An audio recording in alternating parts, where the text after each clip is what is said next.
guys, and ba, kumusta again?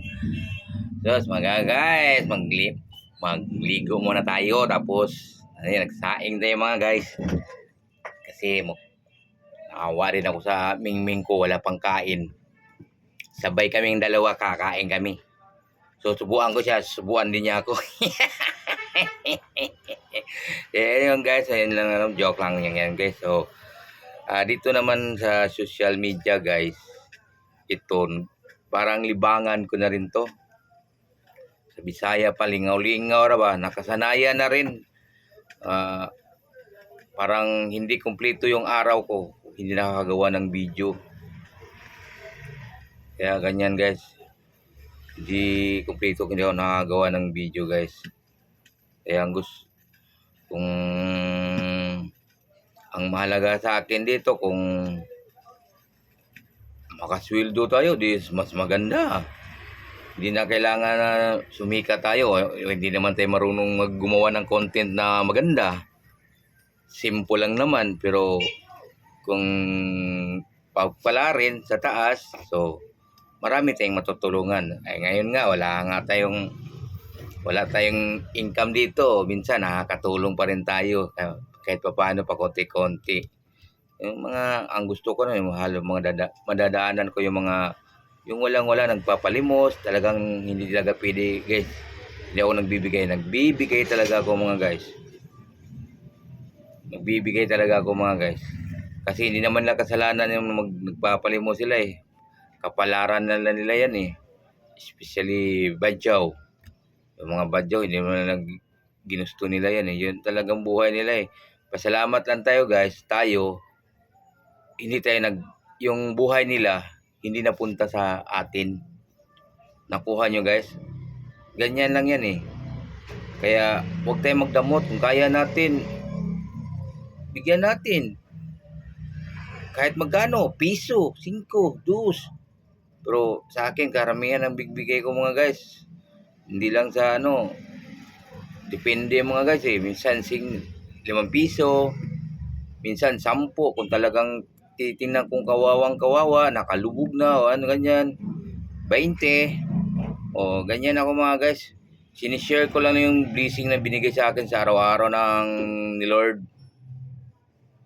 Sana mas marami akong matulungan. Sa isa pa, yung bago naman din ako tumulong sa iba, yung pamilya ko muna, yung mga nagmamahal sa akin. Ganon ako mga guys eh.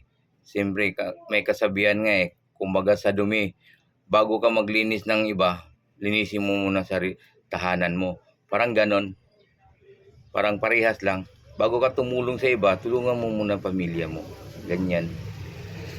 Tulong ka ng tulong, tapos wala ka namang pag may manghihingi sa pamilya mo, wala kang maibigay. Yeah. Pero yung tulong naman, pakunti-kunti lang naman yun. Pakunti-kunti lang naman siya. Sample lang, bibigyan ko kayo ng sample. Halimbawa, may nagpa-refer sa akin ngayon ng cellphone isa. Sample din, kumita ako ng 500 or 400. Yung 50 pesos niyan guys, 50 pesos, ibibigay ko yan sa bawat na madadaanan kong namamalimos. Lalo na especially sa mga lula, mga matanda na.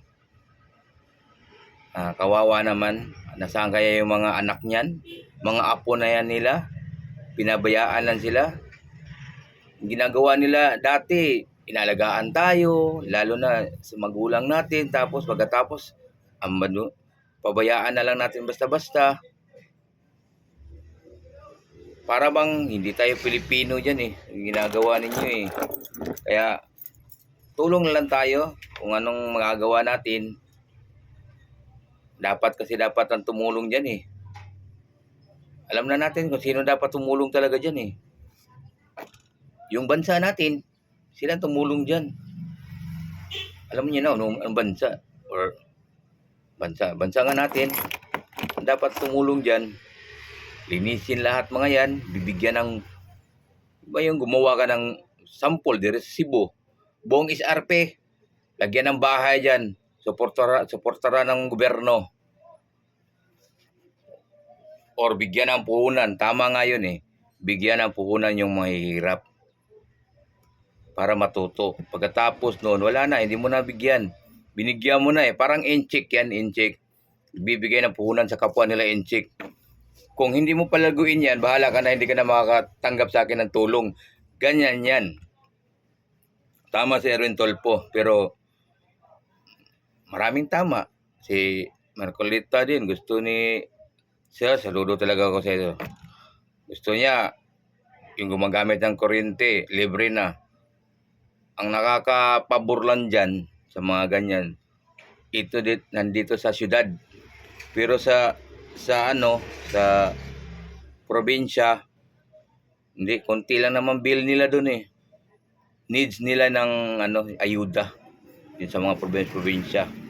Dito sa Cebu, dito sa sa syudad, parang hindi na kasi yung iba sinusugal, binibisyo, wala na, hindi na kailangan nilang needs ng tulong. Tama yung sa kuryente. Pag dito sa syudad, diya ka sa pero doon sa probinsya, need nila ng tulong, lalo na may anak. Tama din yung kuryente, malaki babayaran mo buwan-buwan.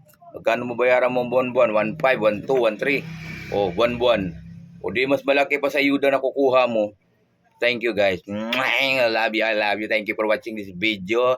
Nangasaba na sa kuno, baga kikugnong.